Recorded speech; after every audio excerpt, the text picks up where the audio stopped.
G'day, and here we're going to look at some factorising.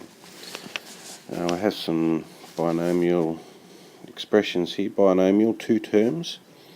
So we're going to be factorising those, and what we need to do with this first question here, as we look at the two terms, is there anything that will go into both of them? Is there a common factor? So if I look at the 6, I can factorise that to become 3 times 2. Oops. They're factors of 6, and I could also use 6 times 1. Okay, that 6 didn't work very well. It's a bit better. Now if I look at all of those factors, and I look in the second term, there's a 3, so it's obvious that that one there is the one I'm going to have to use. We're going to ignore that one. So I'm going to break it down to 3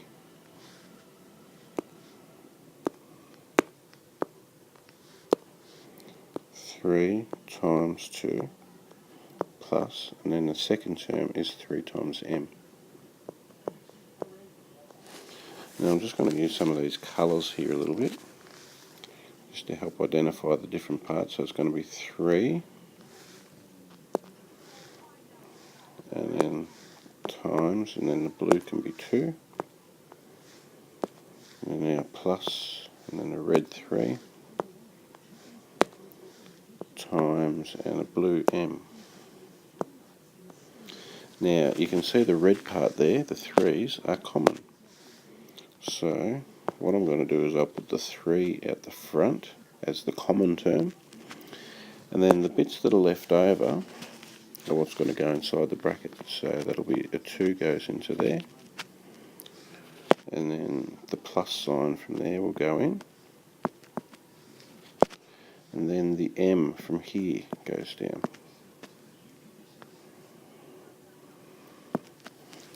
And then just to simplify all of that, back in one colour again, black we'll use. So that will equal 3, 2 plus m. And that's that first expression factorised. We probably should have little equal signs all the way down there too. Okay, so on to the next one.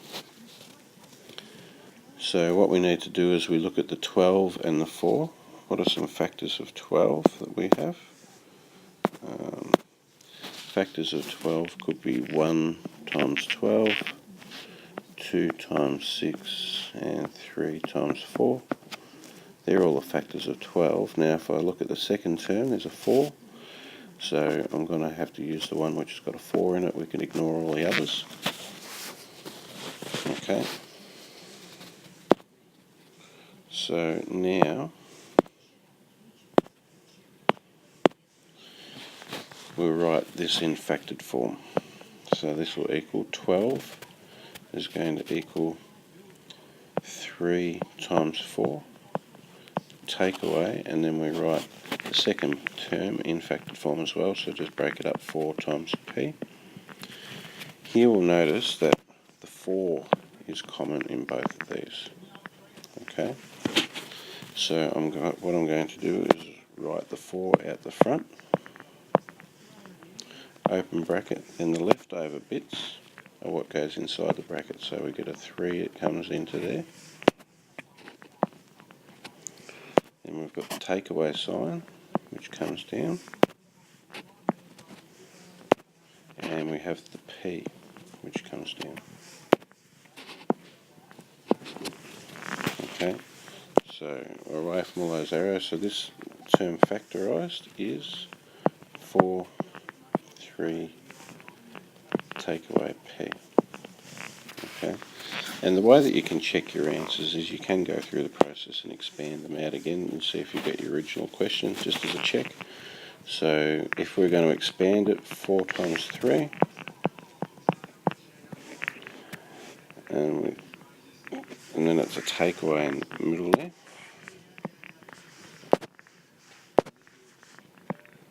And we go 4 times p,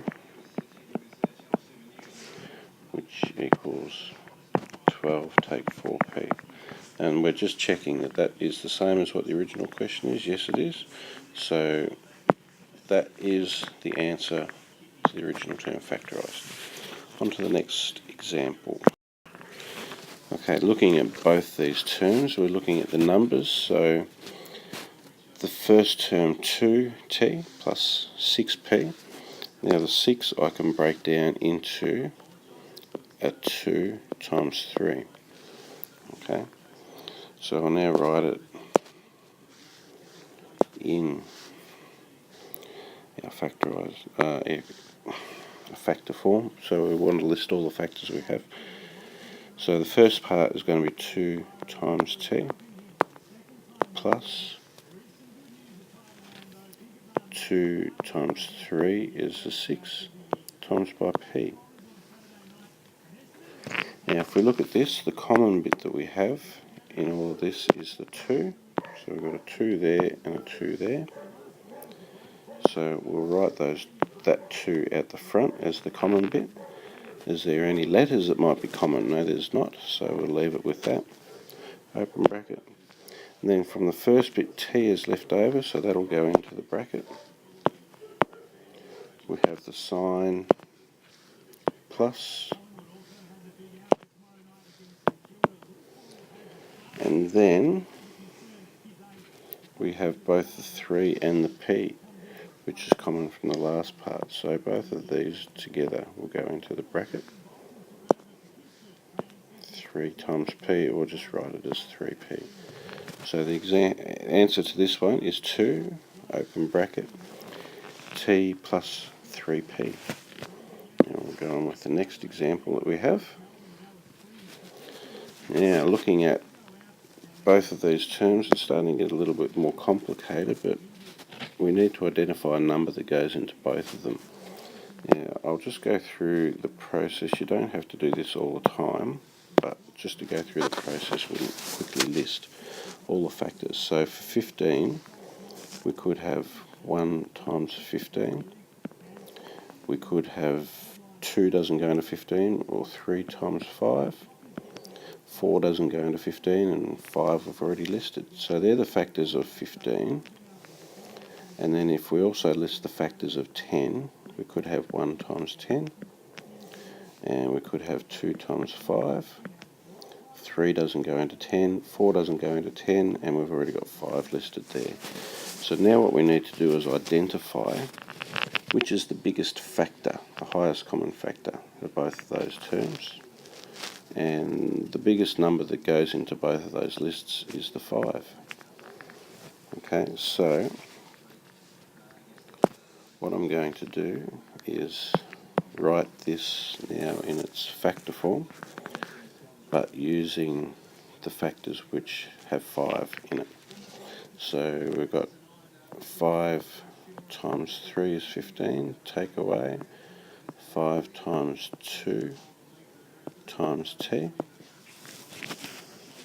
Now 5 is our common factor, so that's going to come out the front, and we can sort of ignore those 5s now and see what's left over. We'll open the bracket. From the first term, the bit that's left over is the 3, so we'll write the 3 in the front. Then the sign that's in the middle comes down, take away. The 5 has already gone out the front, so we don't need to list that again. But we've got the 2t that needs to go in. So we'll just write that as 2t, like so. And that's that one factorised. Let's go on to the next example. Okay, this question here, there's no numbers that will go into both 2 and 3. They're both prime numbers. So we also need to look at the letters that we have, prime numerals. So we can see here that x is common to both. So I'm going to write this out in expanded form. So 2 times x plus 3 times x times y. And x is common to both. It's there and it's there. Nothing else is common to both. So I'm going to write the x out the front. And now we can ignore the x, and we'll see what's left over.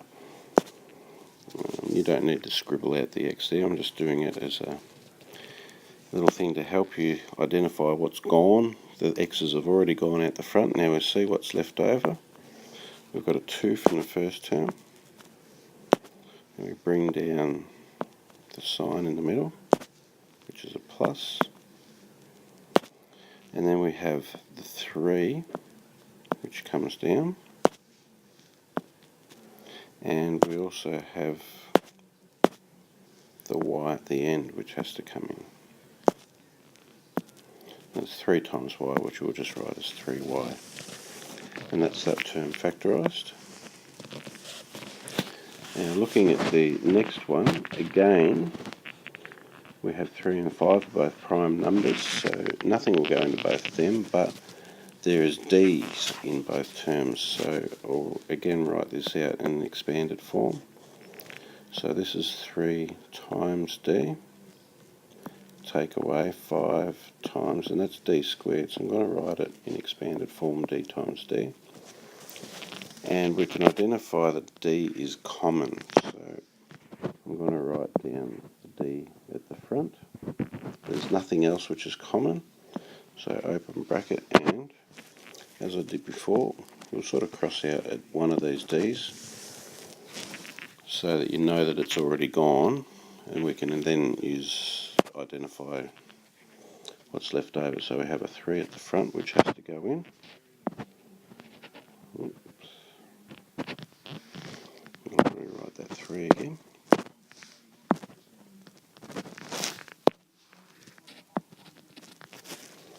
And then we have the takeaway in the middle, which will come down. The 5. And 1d's already gone, so we've got 1d at the end here, which has to come down as well. And you just need to take a systematic approach to make sure that you cover everything there. And again, you can expand that out to make sure you've got the correct answer. So that's the answer to that one. Okay, if I look at 6 and 9, I know that 3 goes into both of those. So this is going to be 3 times 2 for 6 times by x plus, and 3 times 3 for y, 9, 3 times 3 times x and times y. So looking through at what is common, I know that 3 is common to both, so we can sort of cross those out now, they're gone. What else is common? We can see that x is also common, so we've got an x term as well. So we'll cancel that and cancel that. And I can't see anything else which is common, so I can now open up the bracket. I look at the first term here, the thing which is left over is the 2. So 2 can come in. Then I've got the plus sign in the middle. And then I've got a 3 from the second part left over. The x is already gone, so we're left with a y at the end. So 3y. And that's that one done. Next example. Oh, they've both got 12 in them. What do I do with that? Okay. Bit of a trick with this one. If you see the same number there, then you just go 12 times 1. Take away 12 times 1m. Now we know that 12 is common to both of them, so I've got 12 and nothing else, so I can open the bracket and I'll get rid of these 12s which are there. We need to leave the 1 as it is. Don't take the 1 out the front, I probably shouldn't have put the 1m, but you just need to identify that that's 1m, so this is 12 times m. Now, with the first bit there, that's a 1. And then the sign in the middle is take away, which comes in the middle. And the 12's gone from the last bit. We're left with the M. So we need to have the M there. Close the bracket. Now I will expand this one out to show you the importance of having that 1 at the front there.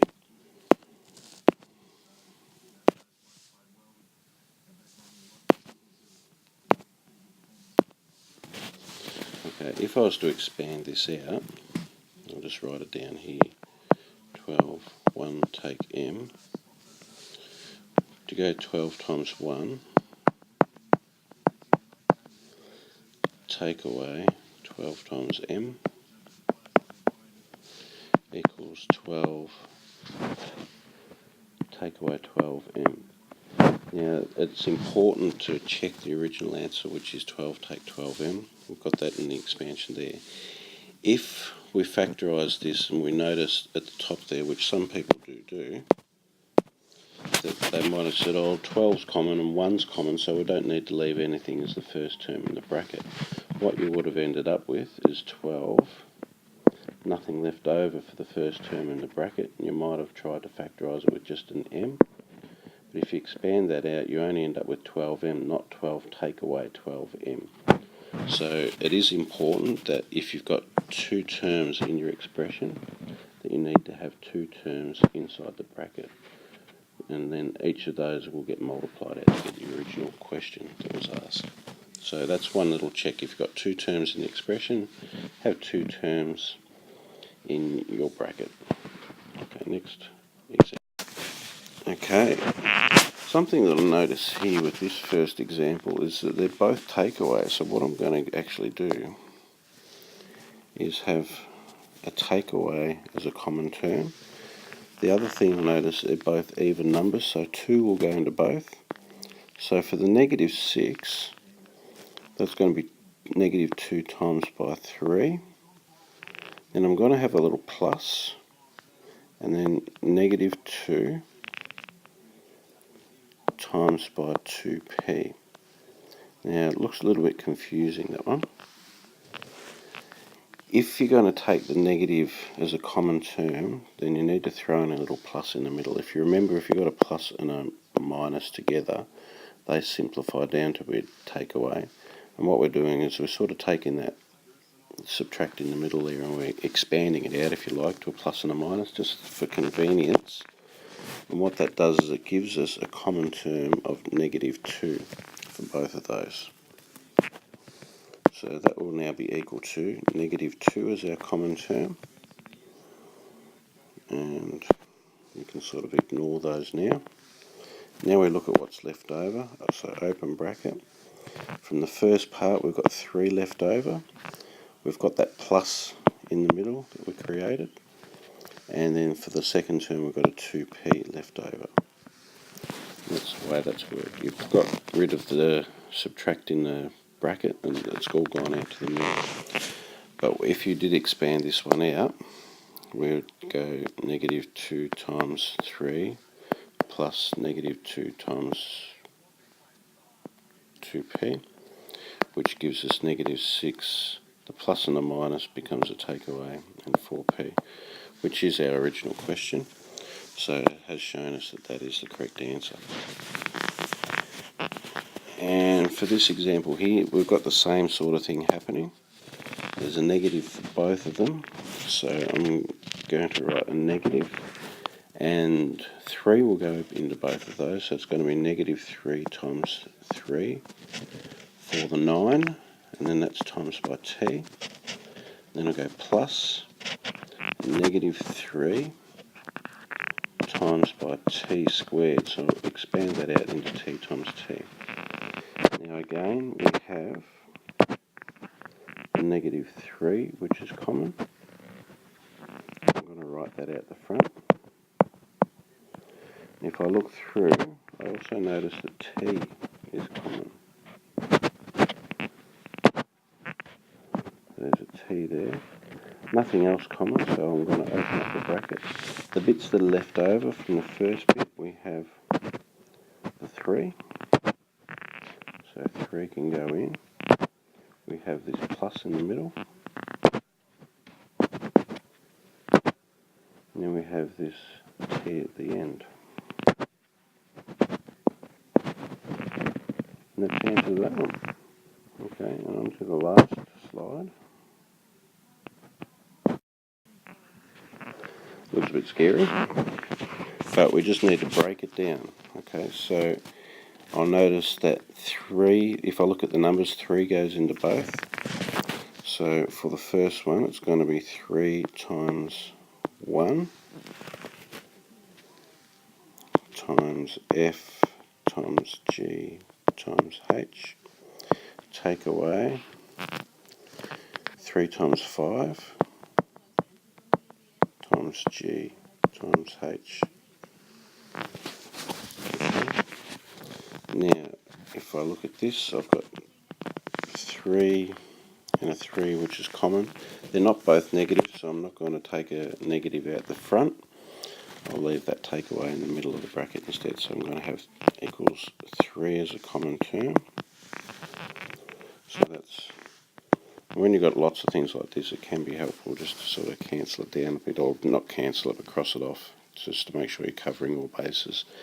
Now, I've got this 1 times F times G times H. That 1 is a little bit redundant because that doesn't change anything, and we don't need it to fill the gap in. So I'm just going to ignore that for now.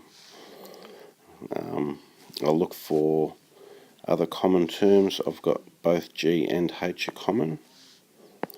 So we can write those simply as 3GH at the front.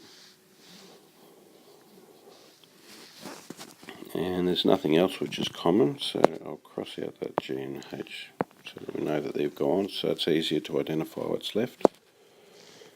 Now, I'm talking about that redundant 1F. 1 times F is just F, so that's all we need to write into the bracket here. And then we've got this takeaway in the middle, takeaway, and then we have a 5 left over there.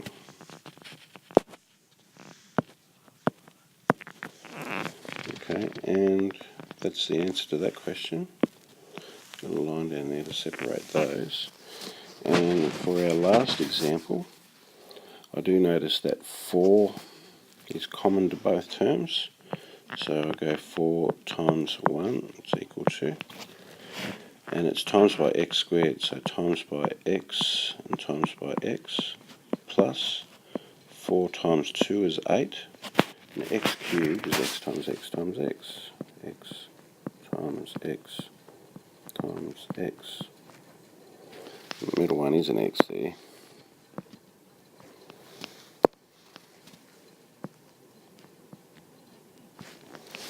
Okay, so now what we have to do is identify what the common terms are. So straight away I can see I've got 4, which is common. So we can get rid of that and get rid of that. I've also got at least one x which is common, so I'll write that down once and cross off an x there. There's still another x which is common, so we'll write this out again and cross off another one which is common. And that's now everything that is common. So I'll open my bracket, and the leftovers I have from the first one, I've got a 1. So here we have the one that is important. There's nothing else left there, so we have to keep the 1. And then we've got the sign in the middle, which is plus. And then the second part, we have a 2. And we have another x at the end there. Okay, and now when we have these 2 x's out the front, we write them as x squared. So we've got 4x squared, bracket, 1 plus 2x. Okay, there's a few examples that are in there, getting gradually harder, and I hope you find them useful. Thanks.